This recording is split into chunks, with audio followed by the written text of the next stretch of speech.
Que tal, como están? Benvidos a un novo preguntoiro. Hoxe un preguntoiro moi especial porque temos a un convidado especial. Ele é Virgilio Moure Rei, unha persoa moi querida en Santiago e sobre todo moi querida polos que foron os seus alumnos. El, entre outras cousas, dou clases durante moitos anos no Colexio Manuel Peleteiro e ten nada máis e nada menos que 95 anos, ou vai nos cumprir en xaneiro, cumpre 95 anos, está aquí para falar, así que isto xa é todo un mérito.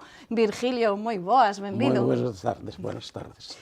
Vamos. Como se levan 95 anos así tan ben como está vostede? Porque eu xa lle digo que non tuve ningún convidado de 95 anos que pareza que ten 20 menos. Pois pareceme que foi polo seguinte. Cada vez que me encontran os meus antigos alumnos e me preguntan «Usted como fai para conservarse tan ben?» Eu digo, pois mira, desde vos perdín de vista, estou rejuvenecendo de tal maneira que penso que vou ter que ir outra vez a facer o servicio militar. Dábanlle moito a lata logo? No, que va.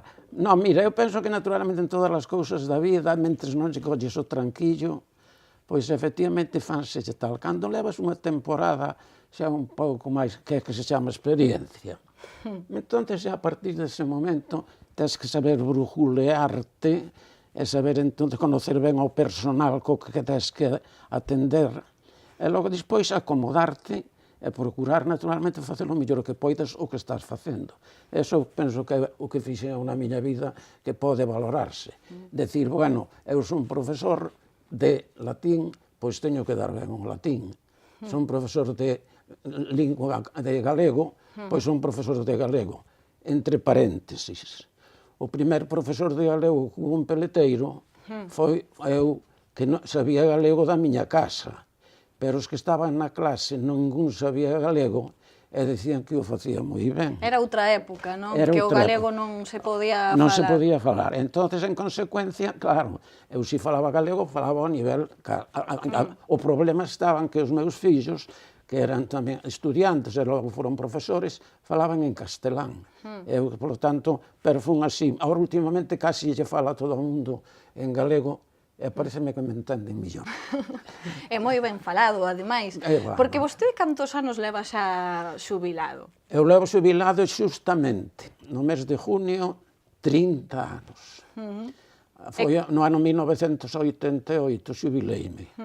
E xubileime con 65 anos. Dixeron si quería seguir máis tempo, non quixen máis, porque chegábame xa ben.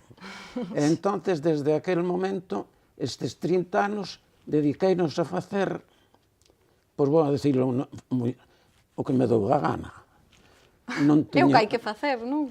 Claro. Hai que aproveitar despois. Claro, estás acostumbrado a traballar, eu traballei en peleteiro, e máis en tal, hasta 10 horas ou 12 ao día, E claro, eu conocía máis os alumnos que conocía a miña familia, porque cando chegaba a casa estaban dormindo, ou cando chegaba a casa xa tiñan empezado a comer e tiña 5 fillos. Pero, en cambio, os alumnos empezaba con eles ás 9 da mañá, terminaba a 1:30, empezaba ás 4, terminaba ás 6, de 6 a 6:30 descansaba, e despois, de 6:30 a 8:30, Peleteiro tiña algo que non se facía en ningún lado. E foi desde o momento que empezou, que se chamaba, como recordan, Minerva. Pero resultaba que en Peleteiro había o que se chamaba estudio dirixido. E o estudio dirixido era que os alumnos que querían quedábanse ali a estudiar.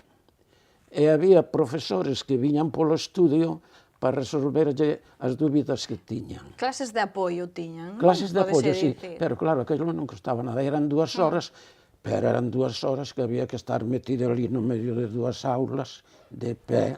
Por iso as pernas as teño ahora tan resistentes. Bueno. Dicía vostede que se adicou despois de xubilarse a facer o que lle deu a gana.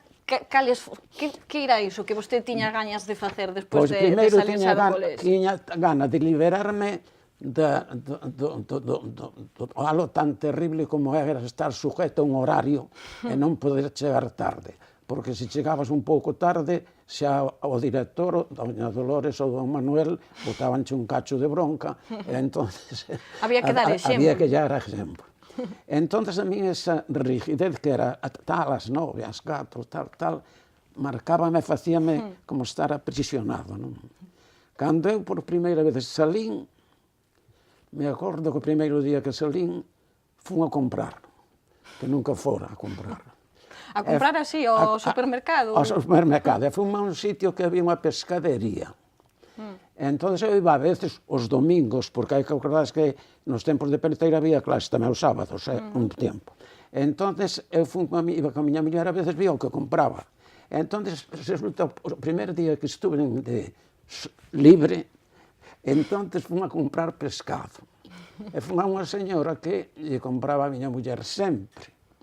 E eu cheguei ali, dixen, mire, por favor, podía darme aí medio quilo de xougos, así, máis menos. Mirou para min, era unha señora así moi voluminosa, mirou para min e dixo, doume se dar, e botou a man ao bolsillo e non levaba os cartos. Non tiña costume de comprar, claro. Dixenlle, ai, por Dios, mire, non traeu cartos, ai. E eu, ai, pois sintoño moito. E pois mireu a que a primeira vez que veño, que me sempre que a miña muller e tal. E mirou para min e díxome, bueno, este pagar vai-me pagar, non vai. E eu, xe, hombre, señor, non faltaría máis, pero foi isto que pasou, que é o primer día que veño de compra. Bueno, pois vais. O día seguinte, funlle a pagar, estaba ali un amigo meu que tiña un bar moi conocido que se chamaba Camilo, e dixen, hola, Virgilio, que hai, Camilo, non ayer vin a comprar, non traía cartos. E dixen, estes se van por aquí, se lle queda de ver, pago eu, E eu, tanto, e dixo a señora, non se preocupe, que xa desde ahora xa tirei en conta. Por lo tanto, por algo se empeza. Iso di moito de vostede, que lle fiaban xa, os amigos pagaban por vostede se facía falta, non? Porque, mire, hai unha cousa que tamén chama a atención, o querido que é vostede por toda esa xente en Santiago que foron alumnos seus no Colexio Peleteiro, os exalumnos, porque, como decíamos, en xaneiro vostede vai cumprir 95 anos, estánlle preparando aí unha boa celebración que parte precisamente de antigos alumnos, por exemplo, nese acto vai estar Farruco, José Carrotero, por decir así, algún... Hombre, José Carrotero, non te podo decir tal. Carrotero fai moitísimo tempo que non o vexo. Era un alumno que me quedara grabado porque era revoltoso como el demonio. Era moi amigo dun que se chamaba Morelejo, que era peor que él. E os dous trastes impensables, pero eran tan inteligentes, que eu me acordo de Carro que tiña unha memoria tremenda, non? Tremenda, pero é revoltoso.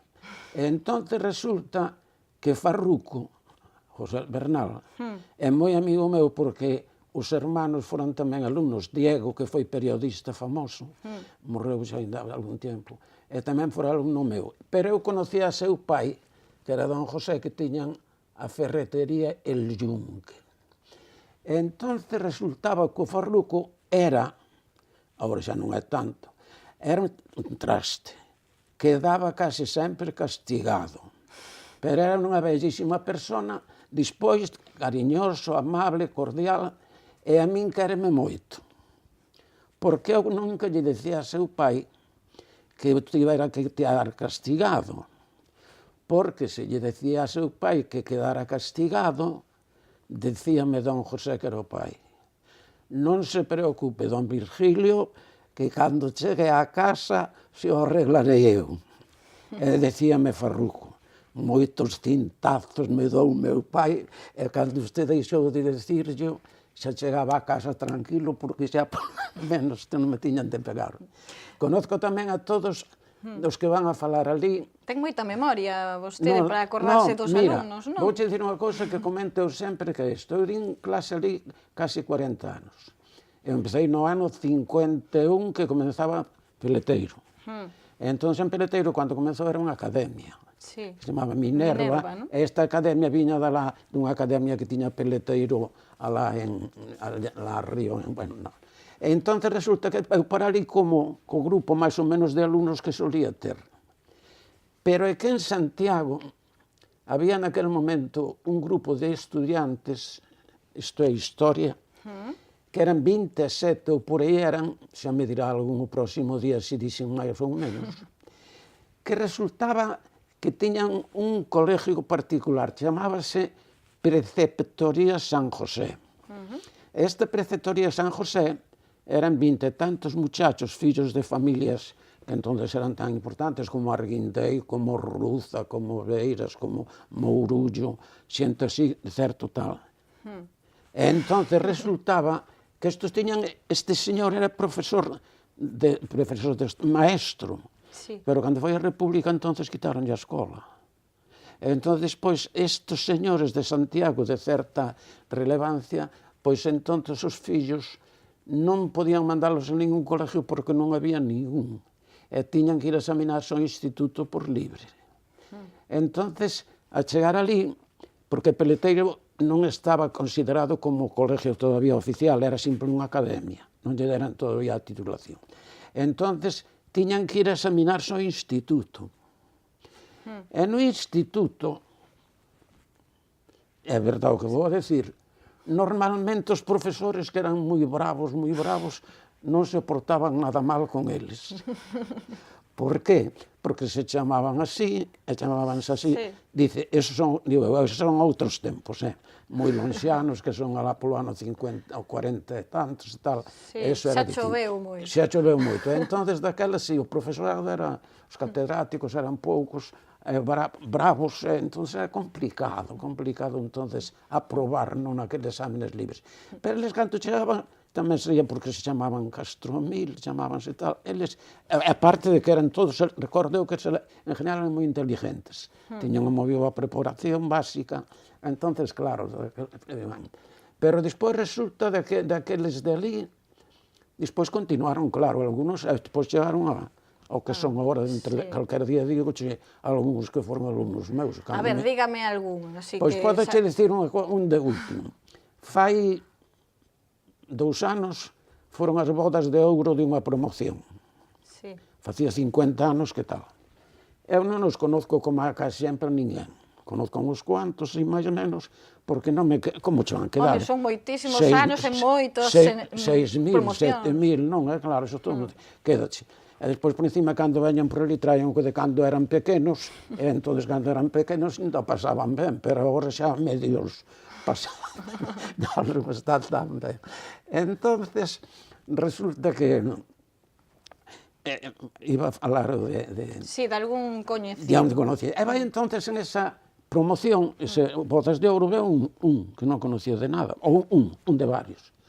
E resulta que estábamos tomando pulpo, estábamos sentados os dous charlando, sabe Dios de que. E ven un dali e díxome, don Virgilio, despois que non estaba ele un momento, usted sabe con quen está falando? Eu que sei quen está falando, que eu non lle pregunto que é cada un. Pois pregúntese verá quen é esa personalidade que está falando. E ven ao cabo dun rato e dixo, pero mira, la verdade, tú non estás por aquí, por aquilo, te disimula. No, yo estoy en Madrid. Pero, ¿y tú entonces en Madrid? No, yo soy, dice unha palabra gorda, magistrado del Supremo. Dice, eso es mucho, ¿no? E díxome, bueno, somos 7 solo en España. Y somos los que llevamos todas esas cosas importantes como el AVE, todas esas cosas de por ahí. Pero bueno, pero vosotros, pues, siendo solo 7 y mandando tanto, tenéis que llevaros muy bien. E díxome, hombre, no hay más remedio, porque si falla uno, hundimos el negocio. No, pero yo tengo después unos letrados que me ayudan y tal. Pues mire, tía, aquel hombre tan importante era verdad, sí, un dos 7 hombres que tal. E despois, cando marchou, pasou unha cousa hermosa. Saleu, volveu ao cabo dun rato e díxeme, don Virgilio, acabo de hablar con mi hijo que está en Nueva York. E dije, ay, ¿qué tal? Bueno, está ya trabajando, tal. Y le acabo de decir que estoy pasando un día feliz porque estoy al lado de usted, que fue mi profesor. Bueno, iso é unha... Iso é bonito, non? Empezou a caer la baba, casi tuveron que limpiar. Que digo eu, non sei como está vostede agora mesmo tamén de emocionado con respecto a esa homenaxe, non? Que lle van facer por eses... Non, eu estou emocionado por moitas cousas. Bueno, eu sei, vexo pola gente que tal, os que me queren ben, hai algúns que non me queren ben e outros que me queren ben como na vida, claro. Pero resulta que ahora de repente ven un día Tito Segade, chámame á casa e dime: don Virgilio, te quería falar con vostede. Bueno, dime, quería tratar aí un asunto e tal. Digo, bueno, pois non te preocupes, que sí, que claro. Entonces, veo ali, fomos á Praza Roxa, allí, e encontrei con Cuns, con Andrés Cuns, como Ceslaíño, os tres, e dixen, ai, que pasa aquí? Estuveron preguntándome cousas tan curiosas. En que ano naceu usted? E cantos anos ten? Eu dixen, están facendo carné de identidade. Estánme facendo aquí unha ficha. Unha ficha policial. E entón resulta que lle dixen, ao terminar, bueno, pero todo isto para que lo queréis saber. Mire, es que estuvimos pensando, y entonces vamos a ver si, coincidiendo con la fecha de su cumpleaños, le rendíamos un homenaje. Aí eu que digo, como un homenaje? Hombre, claro, muy bien, claro, los 75 años, y después, naturalmente, coincide el día de su santo, pero tenemos que retrasarlo un poco, porque ese día non cae bien. Quedé máis fastidiado, non, quedé así asombrado, non? Quedou vostede pensando, a ver, de que van facer aquí, non? Non era só o que iban a facer. Ahora vou a decir aquí que é igual. Non sei por que me facían. Porque, ao fin e ao cabo, penso que, efectivamente, o que fixen foi simplemente facer o que tiña que facer. Podía ser máis simpático ou menos simpático, porque a mí estaba metido en moitas cousas, no teatro, no fútbol e tal, cando eran eles alumnos meus. Pois vese que era simpático, porque xa se ve que se siguen acordando moito. Pois eu non o sabía, Un de si mesmo nunca sabe que imaxe ten. Non. Eu sei que non me metía con nadie. Pero tiña unha virtud que tiña un toque especial que se me está oindo algún, seguramente que se vai acordar. Que eu pegar non pegaba, pero daba uns coscorróns que hasta teño callo aquí no dedo. Entonces, algúns, cando me encontran, me dicen, don Virgilio, me pode dar un coscorrón? Eu estou lle dando un coscorrón a un, por exemplo, que é general. Fíxate, un general do ejército. Bueno, eran cosas que se facían antes, agora xa non se podería dicir nada disto porque... Non, pero isto son a historia. Como eu digo, efectivamente está... Non pasou nada. Non pasou nada, se algún viñera algún día e onde me quixese, porque algunhas veces, cando vou... Eu chego un momento que dentro da miña historia, cando eu ao hospital había 40 ou 30 médicos que foron alumnos meus. Entonces facía algo que parece ridículo, era verdade. Cando estaba sentando nunha sala de espera general, collí un periódico e tapábame. Para que non me visen, senón viñan a buscarme. Eu, como tiña todo o tempo do mundo para estar ali, pois non me gustaba que me tal. Non quería privilexios. Non. Eso de verdad que non. Entón resulta que agora mesmo eu teño médico de cabeceira que foi tal e tal, pero digo, a mí se me chamas antes non volvo. Pero tuve suerte, porque poucas veces tiven que ir, Eu non sei... Non tive que ir moito ao médico? Pois en 95 anos iso sí que xa é... Non tuve ir casi nada, Silvia, non tuve casi nada que ir, porque algún momento estuve pensando, e algún destos que me está agardando aí e me larga 3 pastillas, como deixame aí medio tal, pero non, tuve suerte, nunca me deron nada, ao contrario, que algún hasta me quitaba as medicinas que me daba outro. Bueno, esa historia hermosa, esa sí que non o olvido. Bueno, me parece que Ángel Carracedo tamén foi alumno seu. Carracedo é un alumno que pasa, como está pasando agora, vai pasando así, como él, non? Caladiño, non se mete con nadie, nace se entera. Moi humilde, non? Para todo o que conseguiu na vida. Eu conocía xa seu pai. O meu pai e máis eu conocíamos. E despois conocía un hermano dele, él. El pasou por peleteiro como un alumno listo, brillante, pero claro, agora de repente, cando me aparece aí, agora últimamente, xa viches eso que acaban de inventar agora que vai ser para non sei que cousa tan importante, que xa hai 157 países no mundo que xa están escritos aí.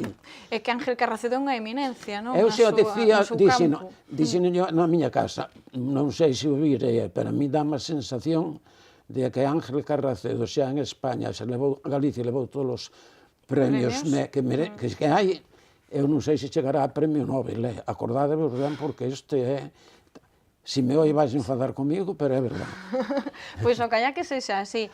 Estáse nos acabando o tempo, Virgilio, eu estaría aquí 4 horas falando con vostede, porque claro, ten tantas cousas que contarnos, pero eu quería facer tamén fincapé nunha cuestión, porque vostede dicíame antes, fora das cámaras, que me alegro moito que nos sigue no programa de deportes, que eu fago tamén. Vostede foi adestrador de fútbol no Colexio Peleteiro, e os seus alumnos foron Moncho Fernández, e Santi Valladares, adestradores do Obradoiro e do Santiago Futsal, e pois tamén me gusta recordar... Mándalle unha felicitación da miña parte, que ben sempre. Seguro que nos ven, así que... Pois Moncho, sobre todo, é moi amigo meu, e Santi Valladares tamén, porque seu pai e máis eu somos amigos, o pai tamén traballaba en Peleteiro. E vostede segue moitos deportes, non? Gustalle o deporte? Practiquei só o fútbol, despois de baloncesto, a primeira vez que me acordo que no colegio, nós, cando o Peleteiro pasou de ali onde estaba en General Paradiñas, isto é rápido, pasou onde se fixo novo o colegio, o colegio estaba facéndose o tempo, dábase clase ao tempo que se estaba facendo o colegio. O sea, que ti dentro dunha aula podía estar un señor picando ali. E entón, que ocurría? E despois había, fomos levando así. Entón, aquí despois empezamos ali, despois máis tarde. Moi complicado, e moi hermoso tamén cando recordo. Eu sei xa que entreguei a miña vida toda na enseñanza, sí que é verdade. Tanto... Pero quedou satisfeito. Quedei satisfeito, pero agora cando volvo a vista atrás, paseime un pouco porque atendín máis ao colegio e a enseñanza que non a miña familia. Bueno, pero seguramente os seus fillos tamén están orgullosos. Os meus fillos están agora neste momento que xa me andan preguntando de que van ir vestidos o próximo día 27. E se están preocupados, papá, que camisa vas a levar? E eu, pero non ves que iso xa din que estou ben de calquer forma que vaya. Bueno, vostede está estupendo, xa quixéramos todos estar así. Teño que recordar, falando dese acto do día 27 de xaneiro, que todos aqueles que aínda non saiban que se vai a facer ese acto e que queiran estar aí con vostede acompañando, se queren estar aí en calqueira oficina, en calqueira sucursal de Abanca, hai unha conta bancaria para facer a súa aportación e poder estar aí ese día, e con dicir que para a homenaxe ou para este acto a don Virgilio xa na sucursal saben, xa poden tramitar todo, así que ogalla que se anime moita xente, que fagan unha boa festa que ben o merece. Eu, polo menos, molestarnos vou molestar. Gracias por todo o que fixeche, moi enhorabuena. Continúa sendo fan túa porque gustame moito o programa que levas, sobre todo de deportes. Pois agradezo yo moito, porque sempre é bonito que recibir este tipo de halagos neste caso. Moitísimas grazas. Gracias a ti. Pois convidámolo para cando vostede queira vir a contarnos aquí todo tipo de anécdotas, que é un placer falar con vostede, Virgilio. Graciñas. E nós ímolo deixar aquí, xa ven que voa o tempo con tantas anécdotas, e volveremos mañá con máis preguntoiros como sempre. Graciñas por atender.